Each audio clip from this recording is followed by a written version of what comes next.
Hi friends, ഇന്ന് നമ്മൾ ഒരു സ്പെഷ്യൽ ഐറ്റമാണ് ഉണ്ടാക്കാൻ പോകുന്നത്. അതിനായി നമ്മളൊരു ബിയറിൻ്റെ ടിൻ ബോട്ടിൽ എടുത്തിട്ടുണ്ട്.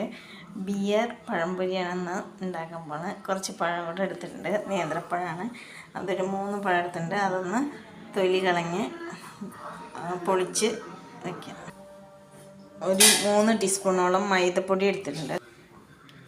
1 ടീസ്പൂൺ അരിപ്പൊടി ചേർക്കാം. അതിൽ 1 ടീസ്പൂൺ കടലമാവ്, ഒരു 2 ടീസ്പൂണോളം ചേർക്കാം. ഇതെല്ലാം കൂടി ഒന്ന് മിക്സ് ചെയ്യാം. ഇതിലേക്ക് ഒരു നുള്ളു മഞ്ഞൾപ്പൊടി ചേർക്കാം. ഇതിൽ ശകലം പഞ്ചസാരയും കൂടി ഇട്ട് കൊടുക്കാം. പഴം ഇതേപോലെ ഒന്ന് അരിഞ്ഞു വെച്ചിട്ടുണ്ട്. പഞ്ചസാര, മഞ്ഞൾപ്പൊടി ഇതെല്ലാം കൂടി ഒന്ന് മിക്സ് ചെയ്യാം കേട്ടോ. മാവിലേക്കൊന്ന് മിക്സ് ചെയ്ത് കഴിഞ്ഞതിന് ശേഷം ഇതിൽ മെയിൻ ഇൻഗ്രീഡിയൻ്റ് ബിയറാണ് ഒഴിക്കണത്. ബിയർ ഒഴിച്ചിട്ടൊന്ന് മിക്സ് ചെയ്ത് കൊടുക്കാം കേട്ടോ. അത് മിക്സ് ചെയ്തതിന് ശേഷം കാണിക്കാം. ഭയങ്കര മണം വരുന്നുണ്ട്.